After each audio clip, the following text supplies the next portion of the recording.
ma u baahan tahay inaad heshid adigoonan energy-ga ka dhamaanin. saddex qayb ayaan uga jawaabaya. midda koowaad waxa waaye inaad waqti dheer wax akhrisatid iyo inaad si farsamaysan aad wax u akhrisatid. labada marka maxay ku kala duwan yihiin? Marka badana ama grade-kooda hooseeya ama iskuulka ku dhaca ma ahan dadaal xumo inay keento, waxa waaye say wax u akhrinayaan ayaa qaldan. qofka markuu waqti badan akhriyo wixii uu barto soo xasuusto, waayo caajis baa ka qaadaya, wixii waqtigii ayaa dheeraaday, so recall-kiisa ayaa hoos u dhacaya, ama information-kii uu dib u soo laaban lahaa ayaa hoos u dhacayo. midda labaad waxa waaye maskaxiyan u daala. qofka bini'aadanka waqti dheer ma fadhin karo, wax ma akhrin karo, so maskaxiyan qofkaas ayuu u daalaya. midda saddexaad waxa waaye qofka reality markii loo hadlo, qofkii 40 saac maxaa la jira 40 daqiiqo 25 daqiiqo typical actually studyada qaar xidhaan ilaa 25 daqiiqo ka badan qofka ma xifdin karo. so laasi marka 30 daqiiqo ka badan wixii dhaafsanood sii fadhido waxa waaye waa caajis unless aad break yar qaadanaysid oo u dhaxaysiinaysid. midda afraadna waxa waaye comprehension-ka qofka ka dhumaayo inuu u comprehend garay wixii uu akhrinayo ayaa iyadana hoos u dhacayso. marka maxaa waaye marka faa'iidada qofka markuu si maskaxiyan ama si farsamaysan uu wax u baranayo? midda koowaad waxa waaye waxay kor u kacayso memory retention-kaaga. waayo ka soo qaad saacadii oo kale waxaad ka dhigatay 25 daqiiqo kasta inaad akhrisid, waxaa laga yaabaa waxaad ka dhigatay waxyaalo unbaad isku daba ridatay.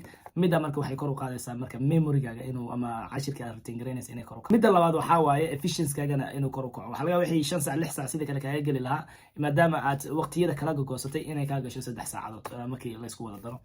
midda saddexaad waxa waaye concentration-kaagana kor u kaca.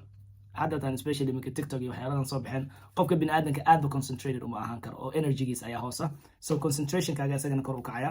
midda afraadna waxaa waaye understanding of topic aad fahmaysid. imagine chapter aad akhrinaysaa, chapter kastaba sectionaad u kala goysay, marba section aad isku dayday inaad fahantid. so section-ka aad fahmaysa aad ka gudbaysaa kana fahmaysa, at the end of the day chapter-kii zaid ayaad u fahantay. haddii lala barbar dhigo inaad chapter-ka hal mar ay ama 7 saacad ama 2 saac ama 3 saacad kor fadhidid oo soo xiriirta helo. midda labaad waxaa waaye ardayda badana oo eeda helaan waxay isticmaalaan system ay raacaan, motivation ma raacaan. maaragtay markuu wax ku dhiirigeliyaba inaad wax akhriso waxaa taa ka qurxoon adiga oo system raacaysid. reason-kan uu leeyahay waxaa waaye markaad motivation wax ku akhrinaysid ama dhiirigelin, waxaa waaye waxaaga moodkaagu ku xiran yahay, intaas xiisaha iyo energy-ga kugu jiro ayaad wixii baranaysaa, laakiin sustainability waxaaga ma yeelanayo.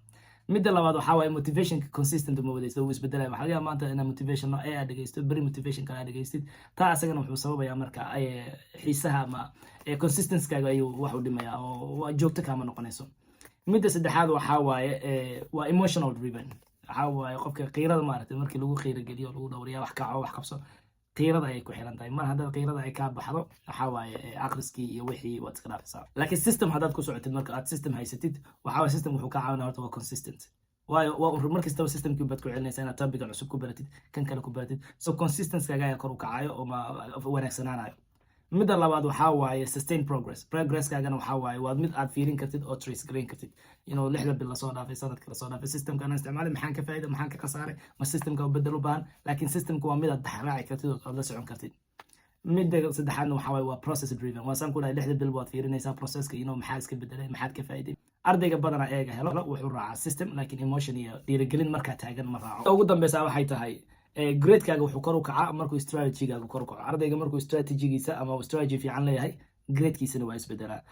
ardayga markuu si dheer wax akhrinayo 3 saac 4 saac uusan kicin oo hasha meel fadhiyo, waxaa waaye ardayga markuu waxaa jirta buga highlight garayaan, buga dhan haddaad highlight garayso waxba maadan ka fahmin. highlight-ka waxaa ku fiican at least meelaha maaragtay keyword-ka ama muhiimka ah ka highlight garay, laakiin bug dhan la highlight garay asagana waxba lagama faa'iido. midda labaadna waxaa waaye ardayga strategy ma haysto, ardayga habeenkii dhan soo jeedaya, akhris u soo jeedaya, bedelkii wixii petition inuu ku sameeyo qayb u soo baran lahaa. ardayga marka strategy-ga haysto waxay ku fiican tahay cashirkii, maadaama aad jam kusoo baranaysay, recall-kaaga kor u kacaya, cashirkii inaad xasuusatid. markaad ku celinaysid hal chapterna repetition-kaaga waxaa waaye waad kala gogoynaysaa, space aad u dhexaysiinaysaa, oo subaxan waxaad saacad wax akhriso, galabkii 1 saac kale, habeenkii 1 saac kale. waxaa laga yaabaa chapterkii 3 waqti oo kala duwan inaad akhrisid oona aad ka kala fahantid content kala duwan. midda kalena badanaa markaad strategy haysatid, maxaa kugu adag baad akhrinaysaa, wax kasta ma akhrinaysid. waxa marka aad fahantay waad ka tegaysaa, waxaadan fahmin ayaad isku dayaysaa inaad fahantid. ardayga markuu strategy haysto wuxuu isku daya inuu problemyada ka shaqeeyo, problem practice garay si uu u shaqeyso, and then wasaan sheegay waxa focuskiisana waxaa waaye wixii marka ku adag ma ahan topic-ka dhan ama chapter-ka dhan. marka labada waxay kala saaraysaa 3 shay. ardayga kow waa inuu system haysto, uusan xiise ama ay qaadin. midda labaad ardayga waa inuu smart study garanayo, uusan waqti dheer iska fadhinin. midda saddexaadna ardayga waa inuu strategy leeyahay, strategy wax ku aqrinayo.